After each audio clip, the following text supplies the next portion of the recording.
Hey, welcome to Made Fit TV. I'm your host, Jennifer DiDonato, and this is episode number 57. And in case you don't know, Made Fit TV is everyone's source for health and fitness information and entertainment. And it's where fit bodies don't just happen. They're made. They're made by you, by the help of me, but together, as a group, we can get you there. So welcome to the show. We are in the gym again. I'm so happy. I'm going to be doing a workout today. We're using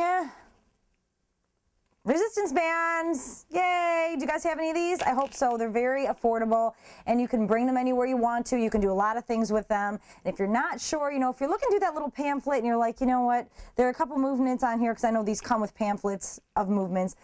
I'll be your source because I have a lot of different creative movements that you can do with resistance bands, even if you just have one. I know they come in a lot of variety of different resistance levels, but you can do a lot with them. So this episode is how to build a stronger chest with resistance bands.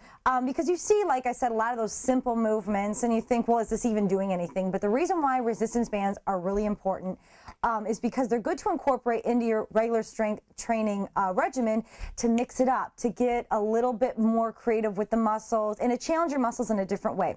Because like I talk about, concentric motion is when you're contracting. Hey, I'm getting a little flex in there for all you out there who are bugging me about it.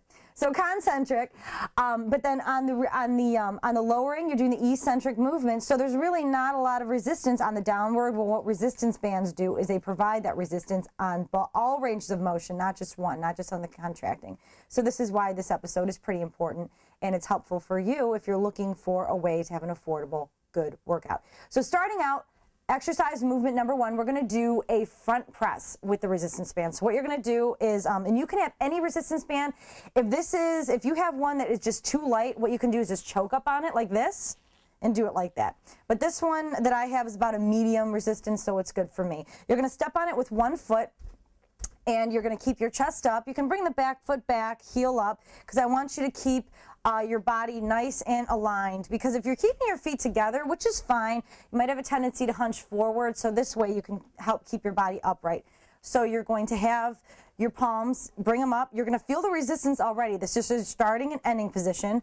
So you want to see it's a nice 90-degree angle. You don't want to start past your back. You want to keep it nice and straight. And all you're going to do is just while maintaining, keeping the forearms parallel to the ground, you're going to press forward and bring it on back to your starting position. Exhale and exertion. You're going to be targeting the chest. You want to push front and center. Squeeze the chest. And what you're going to feel too is you're going to feel it in the shoulders. So what you may think might be a little bit light, when you start doing this movement, you're going to think, damn, that is hard. I'll show you from the side. Keep the abs in nice and tight. No hunching. I don't want any of this. I don't want any of that. Okay? Full control. Keep the chest up, chin up, and everything. And you're going to get an awesome shoulder workout, chest workout, and it's going to be something different that you felt versus doing regular chest presses or doing a seated chest press at the gym with the weights. So next movement, number two, is going to be a resistance band chest fly. So you can stand on it with one foot, just like the other stance that we had. You're going to bring your palms facing forward. These are adjustable. See that? So they're not locked into place unless you have some cheap ones. No, I'm just kidding. But these are really good. These ones are really good because you can adjust. Okay? So bring your palms facing forward. You're already going to feel the resistance in the starting and ending position. And you're just going to bring your palms facing forward.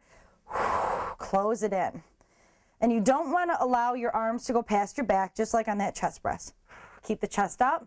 You're going to feel it in your shoulders too. But you want to almost think that you want to really squeeze your pecs together. I know it's funny, girls, but you have pecs too, okay? I know you got boobs, but you got pecs under there. Use up. You want a nice, firm squeeze. That sounds perverted. Squeeze your boobs. Okay? See that?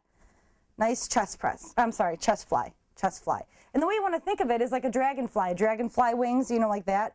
That's how you can remember a chest fly.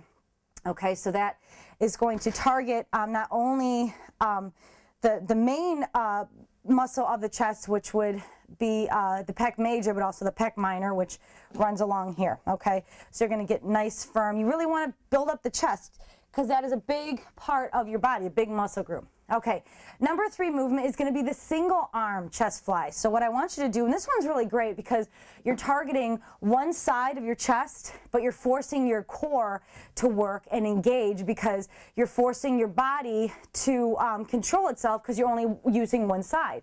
So obviously our bodies are symmetrical. When you're using one side, it forces the other side to compensate. So you're going to have to really keep the abs tight while you're doing this movement. And the good thing also, if you only have one resistance band and you can't adjust and bring it down resistance or up resistance, is that wherever you stand, the closer you stand to the handle, you're going to build more resistance on it. So if it's too tough, you can loosen up on it and bring the foot over.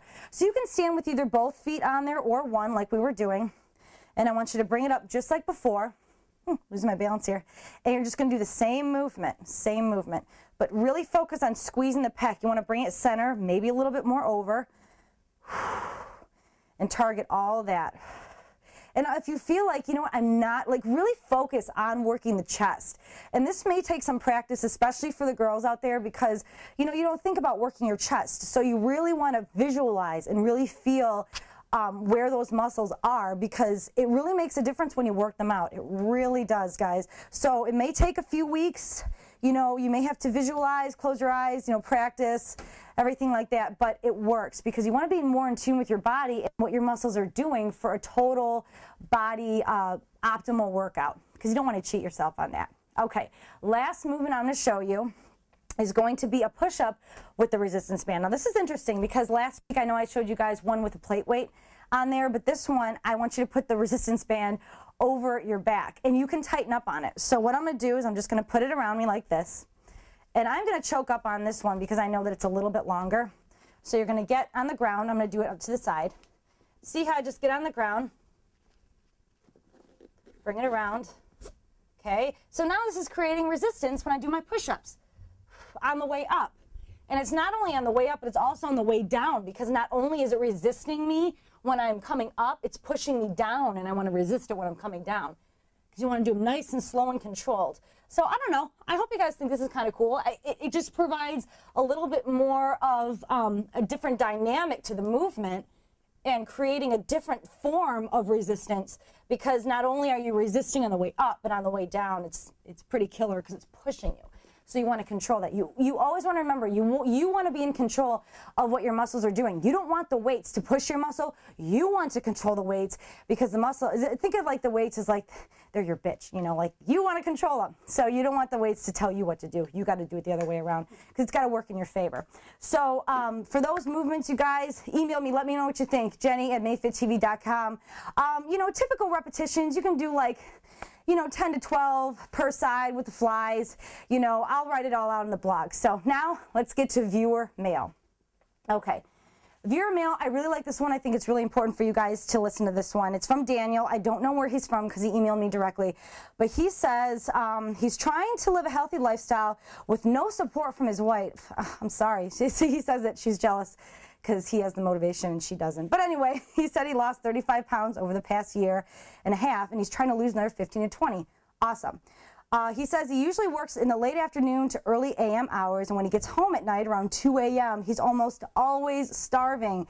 What are some good meals he can eat when he gets home? This is from Daniel. Daniel, I know I emailed you on this one, but I wanted to bring it to everyone's attention because it's a great question.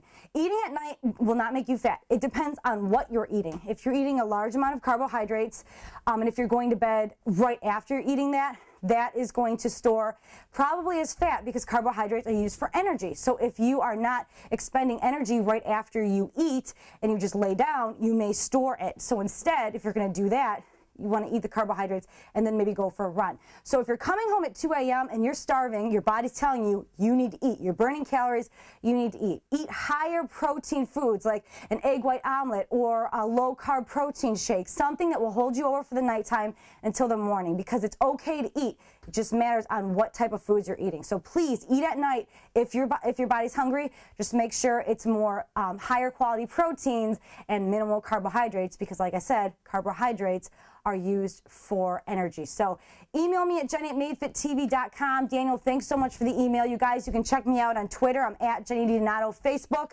I'm Jenny DiDonato as well. So and comment at the bottom of this podcast below. I want to see what you think. So thanks so much for joining us today. We'll see you next time on Made Fit TV.